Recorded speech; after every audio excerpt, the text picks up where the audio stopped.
Hi, and welcome to Quarantine Cocktails with Chad and Nicole. Today we are revisiting the Manhattan cocktail and exploring some variations of it using Amaro.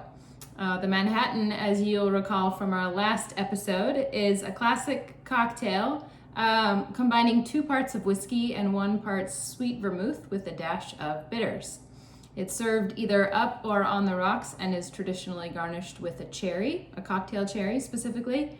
An American rye is the traditional spirit used, although Manhattans can also be made from bourbon or Canadian whiskey, depending on your preference. So the history of the Manhattan, the exact origin, is uncertain, as with many things that we talk about, but it appears to date back to the 1860s in New York City. It's one of 5 pre-prohibition cocktails that were named after the 5 boroughs of New York City, and the Manhattan is the most well-known today. It's also one of the 6 basic drinks from David Embry's 1948 classic book, The Fine Art of Making Drinks, which we've mentioned a couple of times in our episodes prior. The Manhattan has also spawned many variations, a couple of those being the dry Manhattan, using dry vermouth and a twist of lemon in place of the sweet vermouth and the cherry. The perfect Manhattan substitutes dry vermouth for half the sweet vermouth, and the Rob Roy uses blended Scotch whiskey instead of rye. Yeah, and today we'll be looking at another kind of variant, which uses Amaro in place of the sweet vermouth. We talked about Amaro a bit over the last few weeks, and but as a reminder, it's a bitter sweet liqueur infused with herbs and spices and fruit flavors, and traditionally made in Italy. And the use of Amaro within the Manhattan is actually a fairly modern twist. The sort of invention of what's called the Black Manhattan is credited to Todd Smith, a bartender in San Francisco, in 2015. So 5 years ago, at the bar Bourbon and Branch, and he essentially substituted out the vermouth with Averna. Averna is a rich, dark, caramelly flavored and fairly sweet Amaro that comes from Sicily. Averna is named after its inventor, Salvatore Averna, who was the first to produce it back in 1868, based on a recipe that was given to him by the abbot of a local Benedictine monastery. So it became a popular traditional digestivo in Sicily, and then expanded its popularity from there. And it's worth noting that Averna was bought out by the Campari Group in 2014, which is, perhaps they had a big marketing push for Averna around that time, and might have resulted in Todd's selection of Averna as his ingredient for his Manhattan variation. So Todd Smith's Black Manhattan, although it's already considered a modern classic, has spawned a whole new class of drinks that have been termed Black Manhattans. Although there are many Amaros, or Amari for plural, that aren't as dark in color like Averna, which make wonderful options, such as Vecchio Amaro del Capo, which we'll be using today. I'll grab the bottle, just so you can see. The Vecchio Amaro del Capo is from coastal Calabria in Italy, and has 20 herbs, roots, fruits, flowers, and spices that are local to the area. It has strong notes of both bitter and sweet orange, which the area is known for. Some other Amari to try out in Black Manhattans are Chinar, which is artichoke based, with a strong sort of vegetal herbaceous note profile. Ramazzotti has a fruitier and sweeter profile, and Fernet for that distinctively more bitter mentholated flavor. Now we will be turning our attention to bitters. It's worth noting that the Manhattan doesn't necessarily prescribe a particular kind of bitters, although the classic Angostura aromatic bitters is probably the most traditional and widely used choice. The use of different bitters can add in some interesting extra notes and complexity to the drink, for sure. In recent years, there's also been a surge in interest in boutique bitters and even homemade bitters. So today, we're using the original Black Manhattan recipe, which has Angostura bitters, but also some Regan's Orange No. 6, which is a fairly widely available bitters from the Peychaud, from the Sazerac company, who also make Peychaud's bitters. And in our other cocktail, we're also using the Regan's Orange for some of that spicy citrus. And we're also using a much more specialized bitters, the Bittered Sling Clingstone Peach bitters, which is a really nice and peppery, and so it gives it some spice, really as well as those peach notes. Yeah. So there's that, and they are from British Columbia. Now, if you don't have that bitters for today, feel free to use the Regan's or the aromatic. But it's fun to play around with trying out some different bitters and seeing what they add to the cocktail, how they change the profile of the cocktail. Another thing is bitters proportions are often discussed in terms of dashes, a dash of this, a dash of that, but frankly, there isn't a complete consensus or standardization of whether how big a dash is, and different bars come up with their protocol for how to do consistent dash sizing and things like that. But there is some agreement that a dash is approximately 1/8 of a teaspoon, which is actually more probably than you get most of the time when you do a single dash with that. And so I've actually taken to starting to measure my bitters using a 1/4 teaspoon, which is sort of the smallest measuring size that's normally available. And so 2 dashes works out to a full quarter teaspoon. And so that's a technique for kind of getting consistency in the amount of bitters that you get. So the last ingredient of the Manhattan is the garnish, which is the cocktail cherry. And it's certainly an important part for me for the Manhattan experience. It's really nice to get to the end of your cocktail and then enjoy that last sweet bite of the cocktail cherry. Now, most of us are familiar with the cocktail cherry by the name of the maraschino cherry, or perhaps more properly, the maraschino cherry, I found out, although I still feel a little pretentious saying that because I think most people say maraschino, but we'll say maraschino. And it gets its name from a liqueur called maraschino liqueur. And this has actually been a very impactful liqueur throughout the history of cocktails. We haven't made any cocktails so far that use maraschino directly, but I think we will in the coming weeks. And maraschino is a liqueur made from the Marasca cherries, which are native to the Dalmatian coast. So the liqueur originates there. It originates, it's now that the Dalmatian coast is part of modern day Croatia, but at the time of the sort of popularization of maraschino, it was part of the Venetian Empire. And so there was a Venetian merchant by the name of Francesco Drioli, who pioneered sort of the industrial production of maraschino, which had been a sort of folk-produced liqueur to that point. And he pioneered the production of that and kind of mass sale of that rapidly became very popular amongst the wealthier Europeans, and by the 1820s, a second large producer of maraschino liqueur appeared, and that's Luxardo, which is a brand that is still operational today. The Drioli family actually produced maraschino up through until 1980 when that company actually folded. But Luxardo, dating back to 1821, still continues and is probably the most recognized name today in the production of maraschino.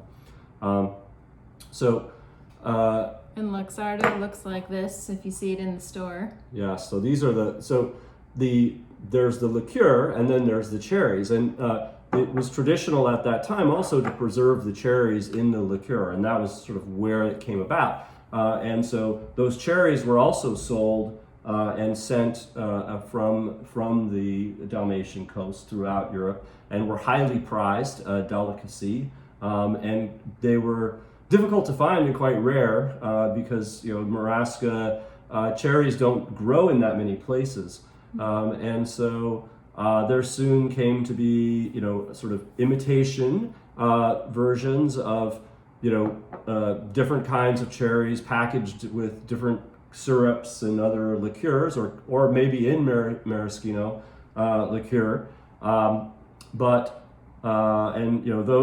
those sort of cheaper imitations, more available imitations, started to take hold. There was some movement to define the maraschino cherry very tightly as really coming from the Dalmatian coast with Marasca cherries and maraschino liqueur. And that was done in 1912 in the US by the FDA.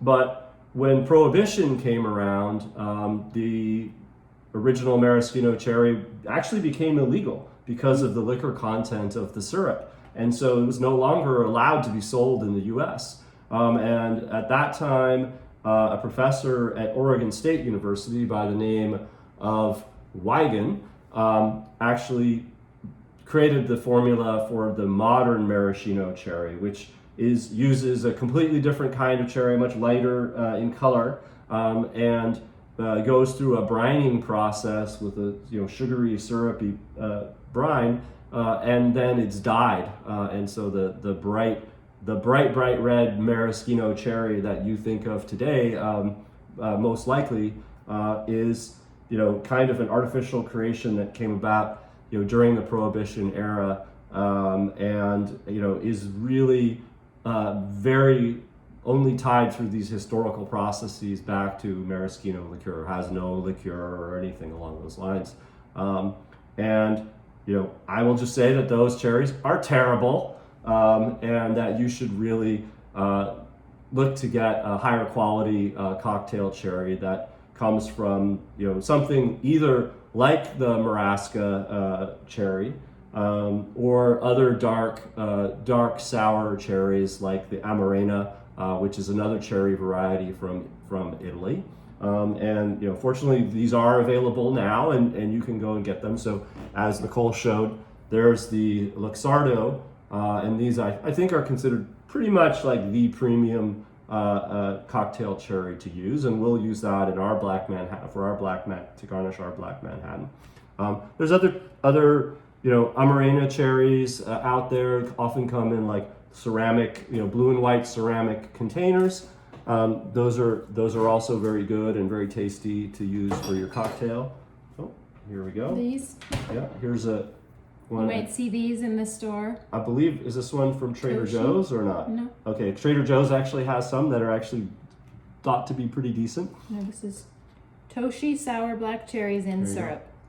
And then you can also find dark cherries that have been preserved in brandy or sometimes bourbon. So these are some bourbon ones that are pretty widely available. These are the ones that I actually went ahead and smoked in my smoker. I poured them out on a plate. I poured the juice out on the plate and smoked them in my smoking cloche, and then put them back in the jar. And so these have been, kind of taken on a wonderful kind of smoky, woodsy flavor, and that goes really well with the second cocktail that we're making today. So that's a little bit about cherries. Hopefully you found that somewhat interesting. Experiment and find out what you like. Well, that's certainly true, as is the case with almost all of our cocktails.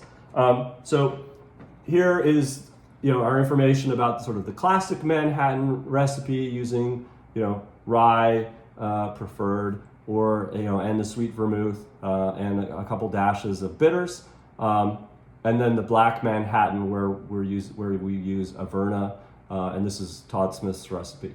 Now, for today, we're going to make, as I said, 2 cocktails, and we're going to take the black Manhattan recipe, and we're actually going to turn it into what would be a perfect Manhattan in some way. Because Averna actually, for me, I find this comes out kind of sweet. Manhattans often tend to run sweet, but I thought it might be interesting to have a little bit drier expression here. And so I, instead of using a full ounce of Averna, we'll use half an ounce of Carpano dry vermouth. If you're following along at home and you don't have that, that's fine. Just try out the regular Averna, straight Averna version. But this is kind of an interesting twist that we had some friends over and did a little taste test, and people thought that it was good, at least as good as the original, and kind of gave some interesting notes. So this is the one that I'll be making today, and then Nicole will be making this other one, the Calabrian Metropolis, and this is based on a cocktail from a wonderful restaurant in Ballard here in the Seattle area, and called Copine, where we went for Valentine's Day, I believe, and we had a great cocktail there called the Tuscan Villa, and we kind of the main thing I think we added here is the addition of the bitters to give it a little bit of extra spicy kick. But this is a really delicious cocktail. This fresh sage really adds a lot on the nose, and the smoked cherry then is again kind of that like wonderful final treat at the end of the drink.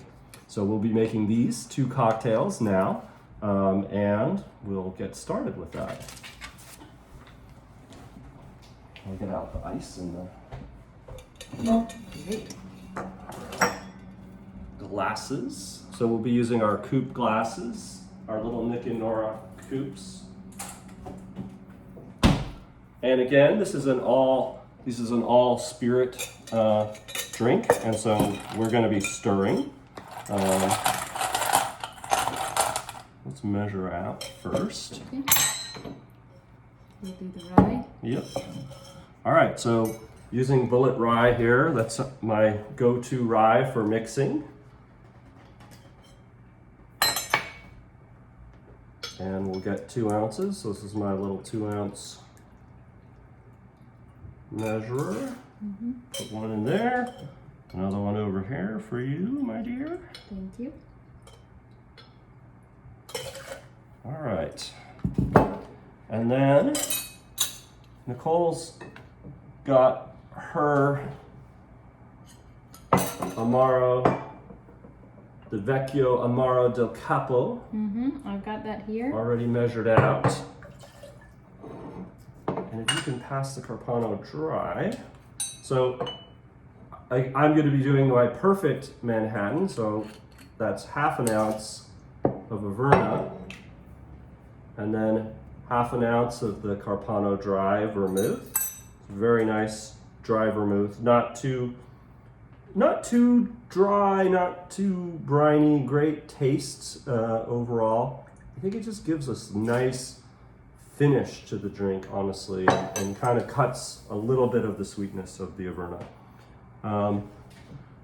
So I'm going to use my 1/4 teaspoon measuring cup. And if you could help out with the Regans. So I'll just start, you can just top up my cup there. Yep. There we go, perfect. So that's 1 dash each of the Angostura bitters and the Regans. Let me show the Regans a label for folks. All right. And Nicole, we already measured out her bitters, just to make it a little easier on folks.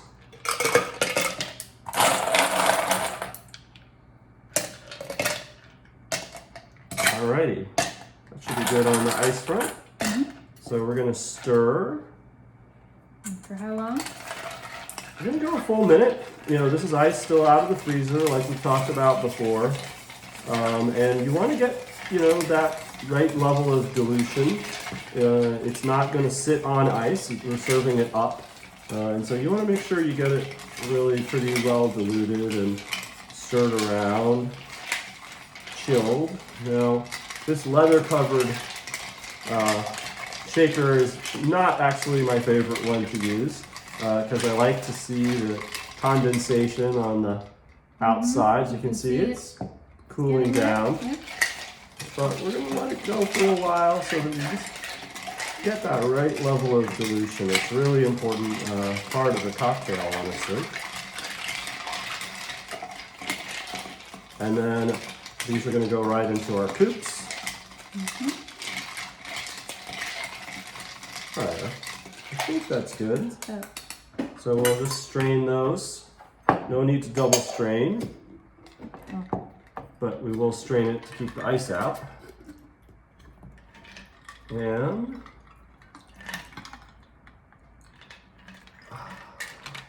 should see a pretty decent amount. So it should nearly fill this Nick and Nora because it's a 5 ounce, so just to make sure we've got the right level of dilution. And you'll see the Averna, even with only the 1/2 ounce of Averna, you get a pretty nice dark color, so you can see why with the full ounce it would be even darker and why he gave it the name the Black Manhattan. I'm going to put my cocktail cherries. Now with the, you can see Nicole's got the fresh sage, and because the smokiness of the cherry gives off a lot of nose, I actually want to be able to smell the sage, so I've been recommending that she put it in with the sage on the outside and the cherry actually in the drink, rather than what I've done here, which is balance it on the edge. Of course, that's just for presentation in any case, but with that, you really want to get that smell of the sage out of that for the Calabrian herbal scent.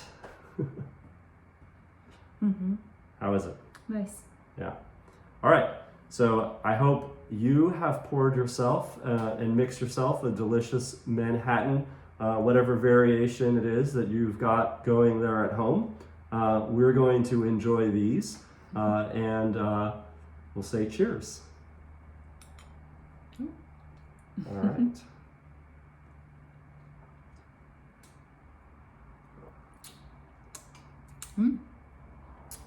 Good job. Very good.